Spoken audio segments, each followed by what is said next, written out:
I really need to know, what is an arts activist? Thank you so much for asking, and thank you to the Ancient City Poets for having me, and Chris and Clay and Ruth. Of course, it's wonderful to see you and be here together. Arts activism asks the question, what is your creative work going to accomplish in the world?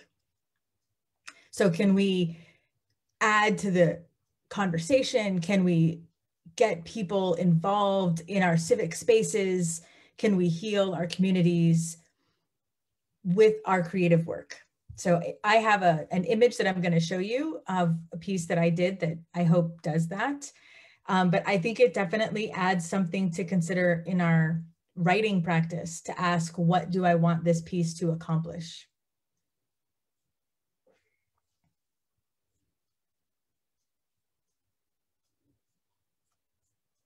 Do you want me to start sharing my screen and go into my fun little spiel?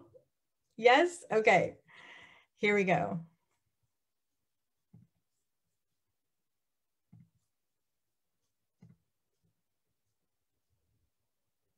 Poems in the Wild is all about stepping outside of where we're comfortable. And being an experimental poet, that means I consider text as material, and I try to shape that material in my work. For example, into objects. So there's text stamped into this clay from an original poem I wrote. And then this is what the finished product looked like. Two different museum displays. This is a visual poem.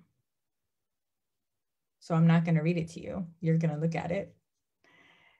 Called Chronos. And the next one is another visual piece that's a map of an interior space. So when thinking about our place in the world, and certainly how it's shifted through the pandemic, and we spend so much time in our heads, this is that map.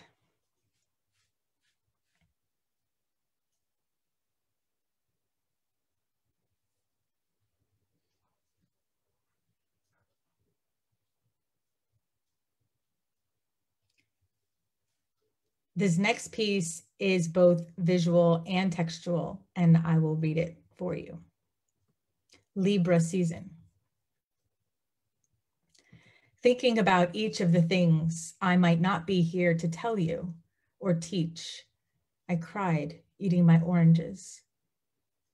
Please let me show you how to season the sauce for when I'm gone. Is it good news if they don't pierce me to collect cells after waiting so long?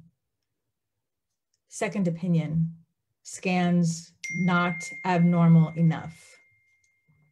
Thickening not observed. Borderline eval, imaging inconclusive. No markers questioned. Laying on my side, my hand falls asleep, waiting for you to return.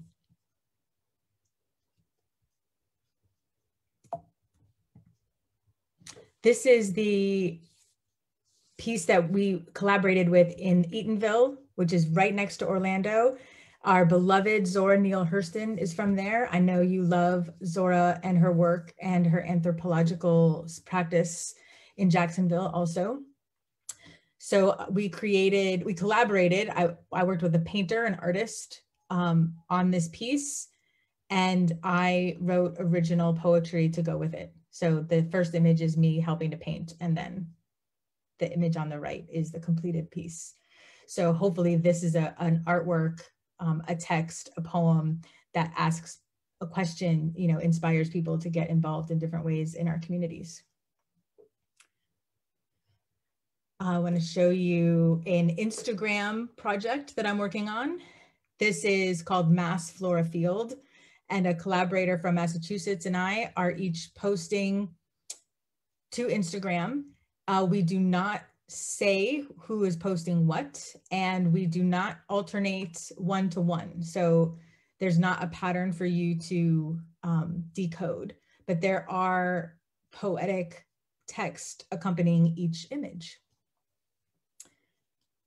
And I think I have time to share with you one brand new work. This is called The Fates. The fate of glass is to break. The fate of leaves is to fall. The fate of blood is to bruise. The fate of viruses is to replicate.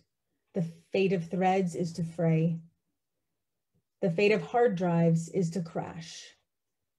The fate of codes is to break. The fate of leaves is to wither. The fate of thread is to bind. The fate of pages is to turn. The fate of wine is to turn.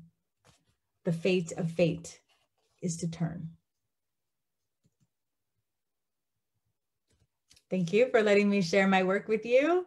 And I'll be talking about prose poetry with the Orlando Word Lab at the end of next month.